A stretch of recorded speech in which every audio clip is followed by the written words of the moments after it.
all those YouTube videos and pretty cards on Instagram, we pull them together to make our perfect craft supply wish list. And then do you even last minute scan a bunch of product pages before you hit buy, just to make sure there's nothing better. I thought I was gonna love this, but then it got here and I'm totally disappointed in it. You know about this too? What are we supposed to do after we spend all that brainpower and money getting a supply we don't like? What a waste. Or is it? Hey, it's Carrie at Inkiller Revival, and I'm all about helping you see what you and your stash can do. I've been wanting to add one of those geometric builder die sets to my stash for a while now. And then it just so happened that a friend of mine on Instagram was destashing and selling one. Bought it, anxiously waited for it, tore it open, got die cutting right away. And then some kids I know, they spread those tiny shards of paper, also known as geometric builder die cuts, all over the living room. I'm pretty sure I don't like this supply at all. And I didn't see that coming. I like to use hacks to try before I buy something whenever possible. Even with trying my hack first, turns out I don't like these. I think what a lot of us want to do in this situation is just tuck that supply away and not think about it. Because maybe it's tied in with some negativity for you too. Why did I buy this? What a waste of money. I have to figure out how to use this at some point. And then those thoughts make me start feeling guilty or annoyed or frustrated, which makes me want nothing to do with the situation.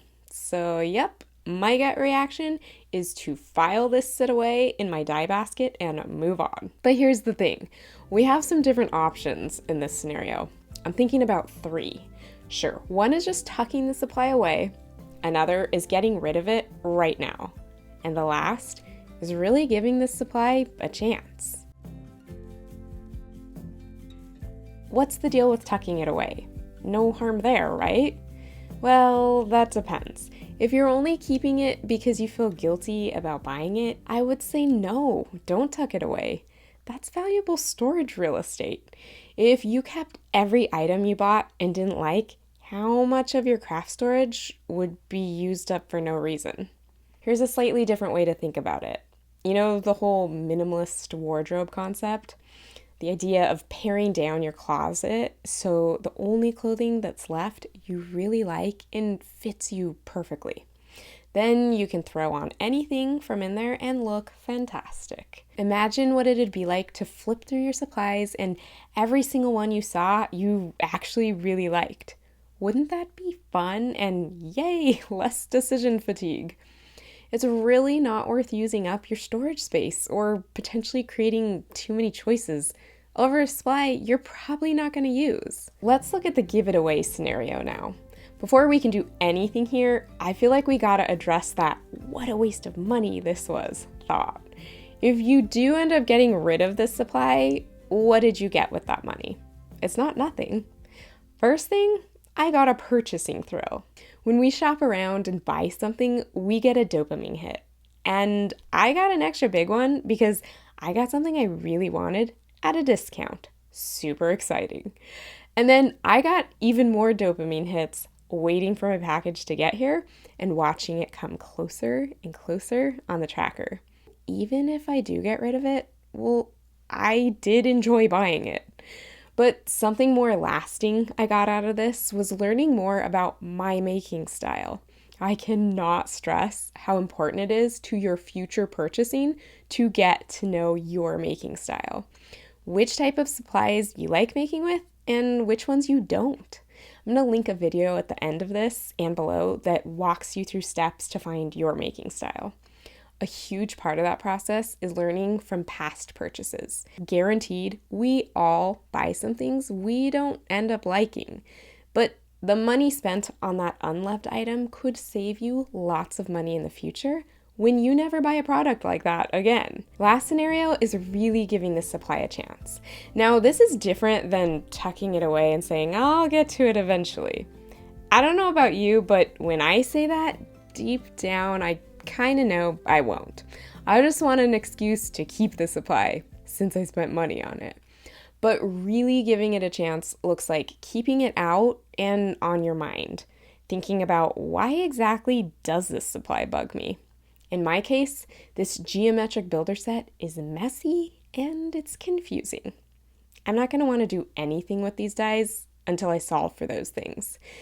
But sitting here feeling overwhelmed about all those tiny pieces, that's not helping. Overwhelm or regret about a purchase, that just keeps us stuck. I'd way rather be working from an emotion like excitement or curiosity. So instead of thinking, these are such a mess, or I should not have bought these, what about, I wonder if I could come up with a way to organize all this? That's actually believable to me. With some brainstorming and the right container, I do think I could work out the mess. I start digging through my drawers looking for any little containers. What if I put all the pieces in my sequin container?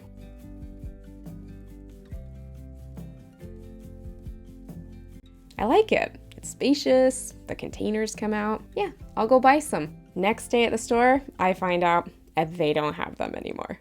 But I did find something I'm pretty excited about.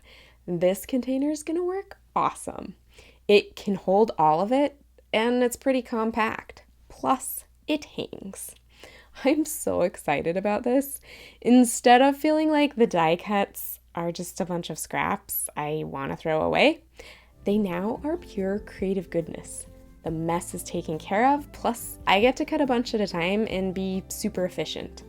Bonus, I'm getting tons of color combo ideas just shuffling through all these pieces. I officially love this die set. There's so many cards and color combos I'm gonna get out of this. What about when you go to troubleshoot a supply you don't like? Are you gonna end up loving it every time? Probably not. But you know what will happen? You'll either get excited about keeping and using that supply, or you'll feel more ready to pass it on, right? If you gave it a fair chance and didn't find any good things about it, or at least part of it you're gonna use, could be time to go ahead and pass it on to someone else to love. But these type of purchases, they're never a total waste, and you also never have to keep them. You enjoyed buying the supply, and you learned from it.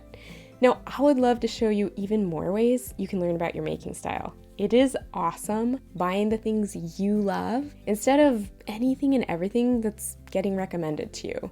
Check it out right here, and I'll see you there.